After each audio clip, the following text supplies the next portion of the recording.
안녕하십니까. 오정근의 속속 경제 오정근입니다. 오늘 정월 대보름 2월 26일 아침입니다. 오늘 정월 대보름입니다만 날씨는 흐려서 아마 보름달을 보기가 쉽지 않을 것 같다는 그런 기상 예보가 나와 있군요. 그러면 오늘 정월 대보름 2월 26일자 뉴스 해설을 시작하겠습니다. 제가 올리는 준비한 자료를 보시면서 먼저 정책 실물 금융편을 말씀드리도록 하겠습니다. 계속 읽기를 희망하시는 분들은 구독과 알림을 눌러두시면 계속 업데이트 업로드가 되는 대로 연락이 가도록 되겠습니다. 자, 그러면은 지금 현재 아침에 가장 첫 번째 뉴스가 그 요양시설 5,266명을 오늘 9시에 접종을 스타트한다 그런 얘기입니다. 그래서 이분들 요양시설에 요양시설에 입소하신 분들이나 요양시설 종사자 중에서 65세 미만에 대해서 미만 5,266명에 대해서 오늘 아침 9시에 접종을 한다. 그리고 65세 이상은 2분기 중에 접종을 마칠 계획이다. 그래서 11월 말까지 전국민 집단 면역을 추진한다고 했습니다. 전문가들은 금년에 전국민 집단 면역을 되기가 사실상 힘든 것이다. 그런 전망이 나오고 있습니다만 일단 정부에서는 12월 말까지 전국민 집단 면역을 추진하겠다. 이런 얘기를 내놨습니다. 그래서 이제 오늘 모두 다 외국에서처럼 전부 다 그냥 뭐 1호 누구냐 대통령이냐 누구냐 그런 얘기 없이 5,266명이 동시에 접종을 해서 전부 모든 국민이 1호 접종자가 된다 뭐 이런 얘기들도 나와 있습니다. 자, 그리고 이제 반도체 덕분에 어제 한국은행이 2021년 경기 성장 전망치를 발표했는데요. 경기 전망이 금년에 3% 전망을 하면서 금년 말까지 코로나 집단 면역이 안 되면 2.4% 정도 성장할 수도 있고 오히려 더 빨리 집단 면역이 형성돼서 거래가 경제 활동이 활성화되면 3.8%까지 성장될 수 있다는 그런 시나리오를 내놨습니다. 그래서 기준 시나리오는 3.0이다.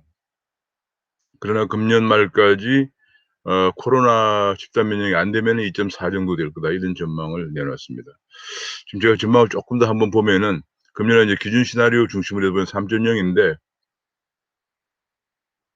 지금 이제 가장 큰 것은 우리 수출이 7.1% 증가해서 경제가 회복될 거다. 이 수출은 대부분 다 반도체입니다. 반도체와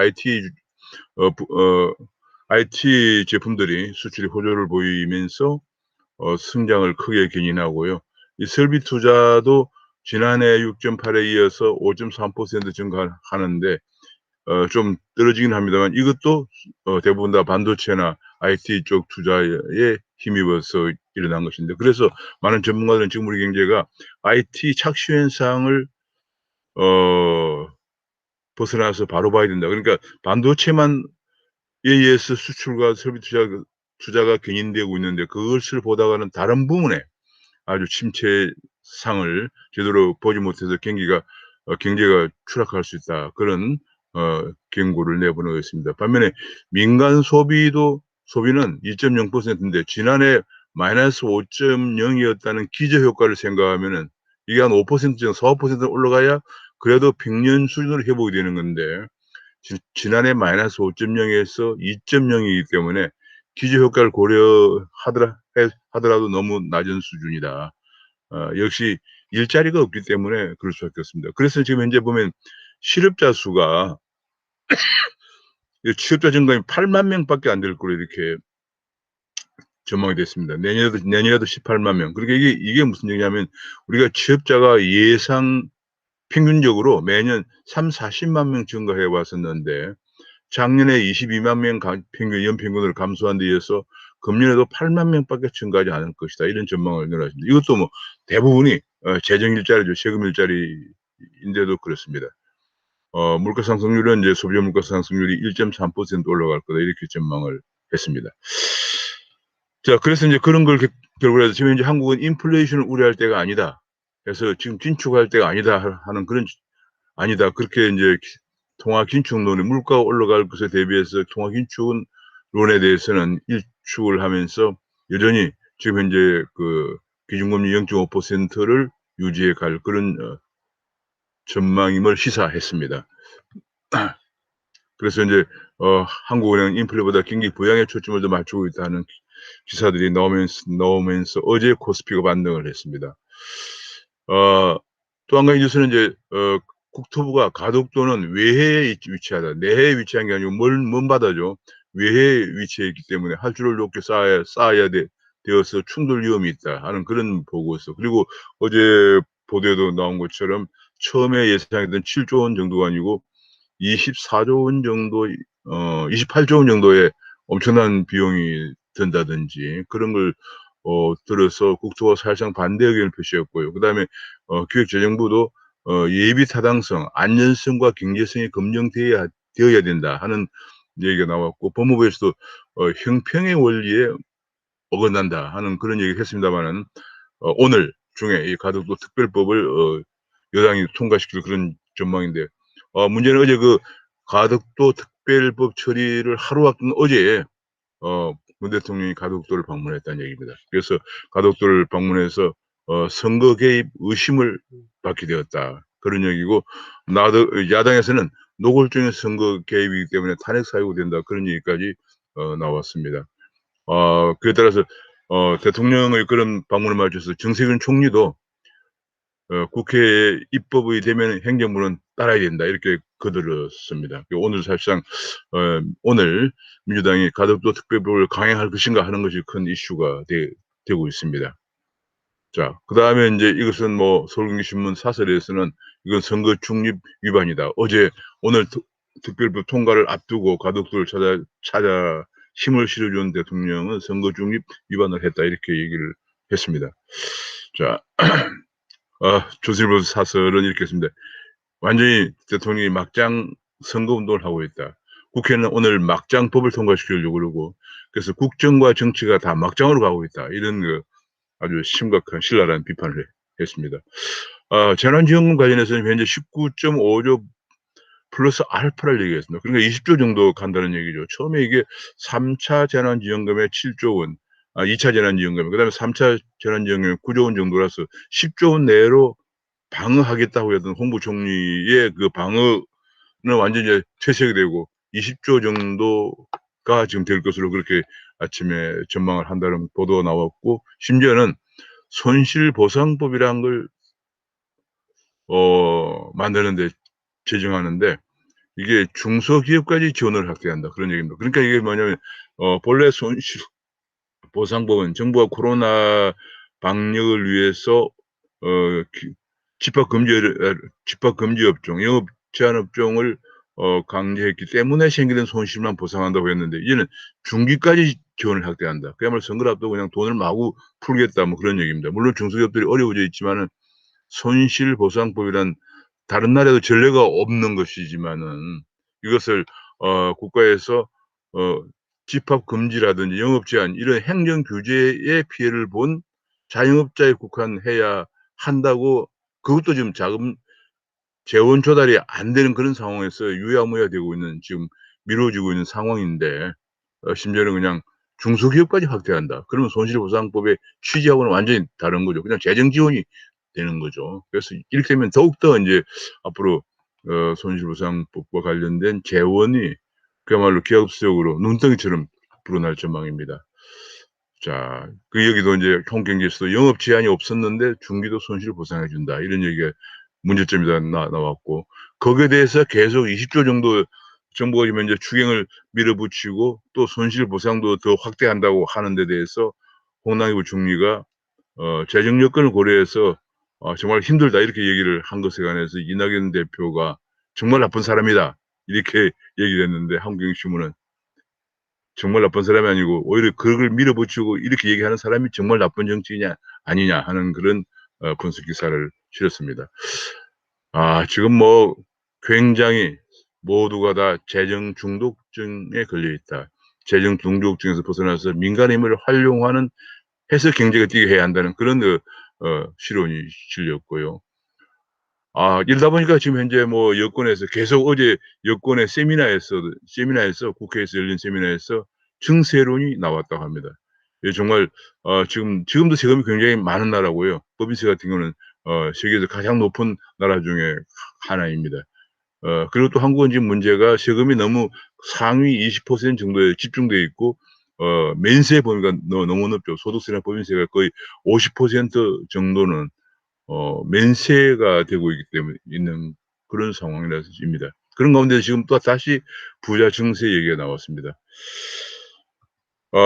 이제 뭐 현금을 많이 뿌리더니 이제 세금을 더 걷고자 한다. 이렇게 되면 결과적으로 경제가 더 추락하는 거죠. 당장 돈을 뿌리니까 선거에는 도움이 되겠지만은 경제가 추락하는 거죠. 몇 년 전에 일본에서 아베노믹스를 하면서 아베노믹스 이제 우리나라의 그 부가치세와 같은 소비세를 올렸습니다. 왜냐하면 재정 적자가 워낙 크기 때문에 올렸는데 올리자마자 바로 경기가 침체했습니다. 그래서 그걸 취소한 적이 있었는데요.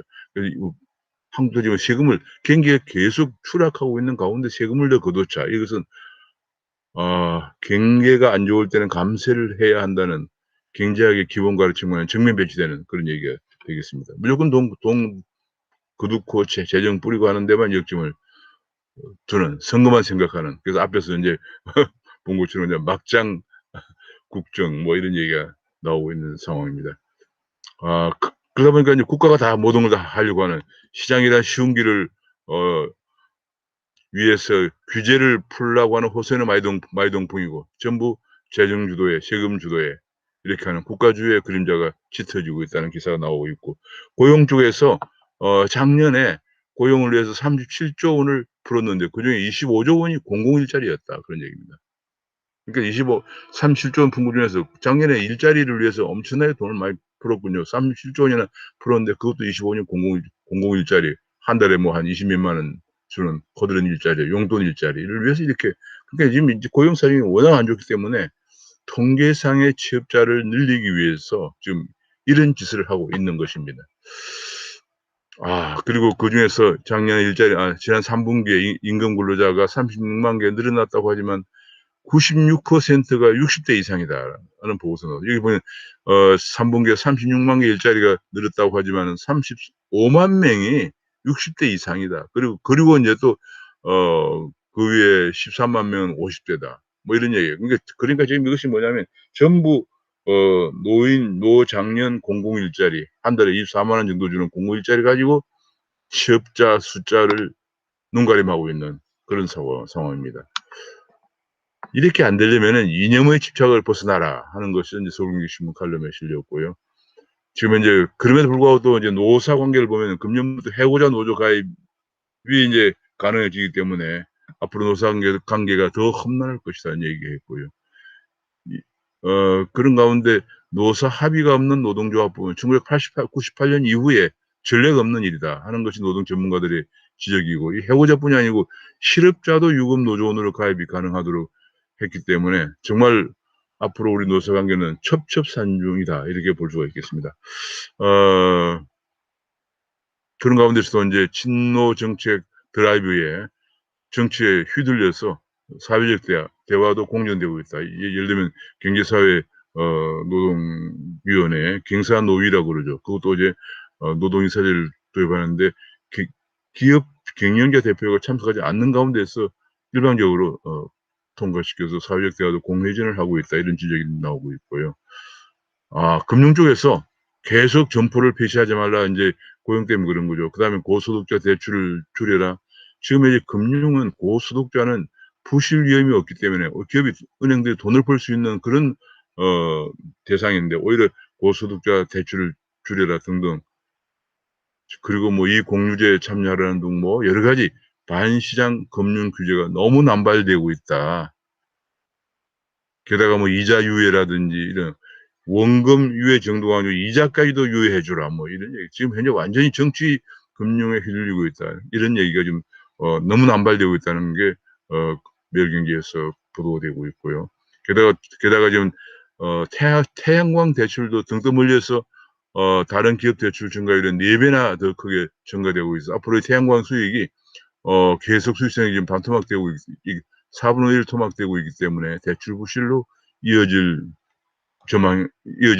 우려가 커지고 있다. 그런 얘기인데 그런 가운데서 또 뉴딜 정책을 위해서도 또 대출을 또 하라고 그린 뉴딜에 지금 현재 지금 뉴딜 정책에 총 122조 원을 지금 지원하기로 돼 있는데 또 이제 태양광 대출에 그린 뉴딜에 또 38조 원을 더 넣으라고 하는 이런 식으로 지금 금융이 그냥 완전히 이제 재정도 다 그냥 털어먹고 비를 내고 이제 금융까지도 이 정부 관여하면 안 되는 민간 회사죠. 민간 회사의 금융회사까지도 이렇게 너무 억누르고 있다. 그런 얘기입니다.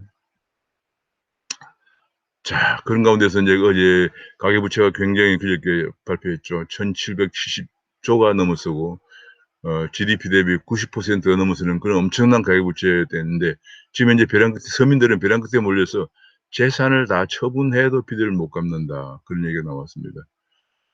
아, 지금 이게 그리고 집골이 월급은 자꾸 이제 집골이죠. 일자리가 안 좋아지니까. 그런데 원리금, 상환액은 눈덩이처럼 불어나오고 있다. 그런 얘기고요.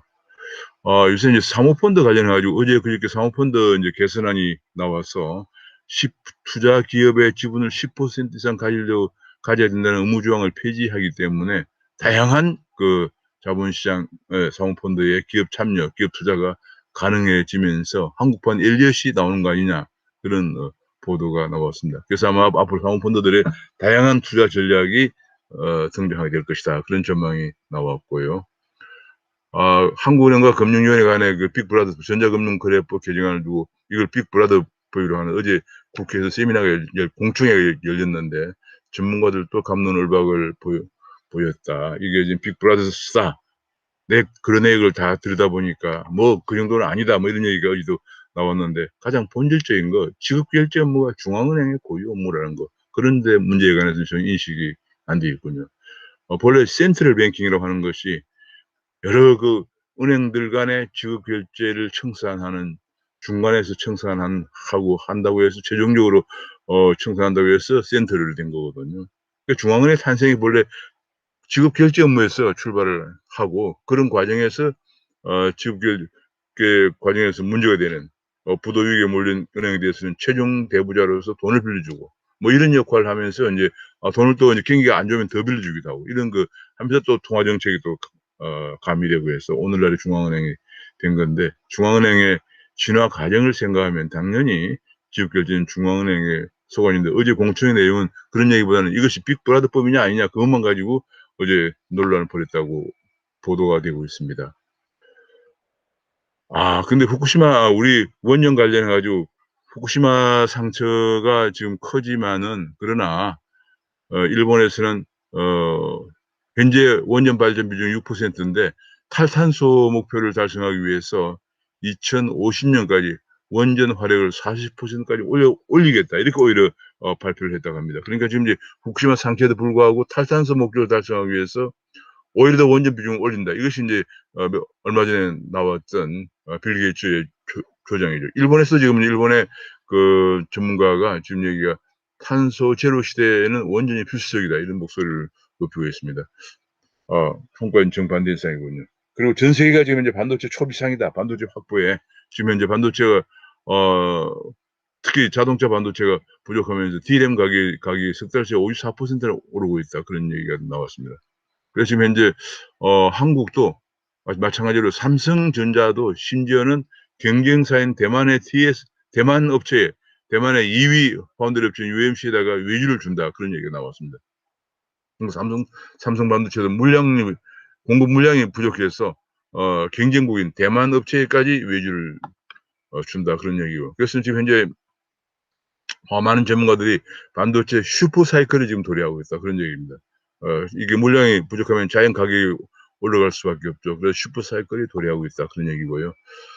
그런 가운데서 이제 바이든에 나온 정책이 반중 연대를 강조하면서 앞으로 가치를 공유하지 않는 국가의 반도체를 의존하면 안 된다. 그런 얘기를 했습니다. 그래서 반도체 배터리, 히토류, 의료 장비 이런 핵심 소재 공급망을 100일 이내에 재검토해서 대안을 내놓을 행정명령을 어제 발동했다고 합니다. 그러면서 반도체는 21세기의 말바꿈의 못과 같다. 그런 얘기를 하면서 공급망의 작은 실패도 진짜 큰 영향을 준다는 얘기가 말바꿈의 못이니까 말바꿈의 못이 잘못되면 말을 쓸 수 없겠죠. 그래서 굉장히 강력하게 그런 메시지를 내놓았습니다. 그래서 이제 행정명령을 발동을 하게 되면서 지금 반도체 배터리 동맹이 뜨거워지는데, 그러니까 동맹끼리 지금 대결이 뜨거워지는데 한국은 지금 어느 동맹에 서야 되느냐 하는 그런 문제가 앞으로 한국 경제의 양날의 칼이 되고 있다. 왜냐하면 중국에도 우리가 반도체 공장이 있고 하기 때문에 지금 그런 한국이 굉장히 어려워지고 있는 상황입니다. 그래서 이제는 더욱더 전략 품목 공급망을 재편하는 미국의 정책 때문에 동맹 공고화가 더욱더 필요해지고 강해졌다. 그런 얘기입니다. 그래서 지금 한국이 지금 그야말로 종북 친중 정책 때문에 지금 한미 관계가 흔들리고 있고요. 그래서 그 부분에 관해서 지금 다시 굉장히 심각하게 재고를 해야 될 그런 상황이라고 보여집니다. 그래서 우리가 미중 부품 전쟁의 전략을 제대로 잡지 못하면 샌드위치가 된다. 지금 굉장히 중요한 얘기인데 그 한마디도 이런 것 때문에 결국은 나중에 식민지까지 가게 되었죠. 자, 그래서 이제 우리가 지금 이런 반도체 부족 현상과 그다음에 대만이 그 방역을 잘해서 경제가 작년에도 플러스 성장을 하면서 한국을 바짝 쫓아오고 있는데, 직접 이것이 말이죠. 지금 현재 얼마나 대만이 반도체 회사에 큰 기여를 두고 있냐면 미국의 엔비디아도 대만 출신이고 엔비디아 창업자도 미국의 AMD도 사장도 대만 출신이라고 합니다. 그러니까 대만 사람들이 지금 이렇게 글로벌하게 얼마나 활동을 활발하게 벌이고 있나 알 수가 있고, 그것 때문에 지금 대만이 여기 보면 대만의 수출 증가율이 크게 증가하면서 대만 경제가 한국 경제를 바짝 쫓아오고 있다는 기사가 계속 실리고 있습니다. 그래서 대만이 세계 1등 경제로 승진하고 있다. 그런 부수까지 나오고 있고요. 나오고 있습니다. 지금은 우리가 지금 굉장히 실물 경제 면에서 좀 잘해야 할 그런 부분이 너무 많습니다. 지금 우리 조금 전에 보신 것처럼 지금 미중 간의 통상 전쟁, 특히 반도체 배터리 히토리 같은 소재 전쟁에 우리가 휩쓸려서는 안 되고, 우리의 전략을 어느 길이 우리 대한민국이 살 수 있는 것인가 하는 이념을 벗어나서 전략을 구사해야 되고요. 그다음에 재정 쪽에서도 20조가 넘는 재난지원금 플러스 또 손실 보상계까지 들고 나오고 있고, 굉장히 지금 여러 가지 면에서 지금 이대로 가면 안 되겠다는 생각이 들 정도로 너무 많은 정책을 국민들이 걱정하게 하는 정책들이 한꺼번에 몰려들고 있는 상황입니다. 오늘은 오정근의 속속경제 시사에 쓸 정책 실물 금융 파트를 여기서 마치겠습니다. 감사합니다.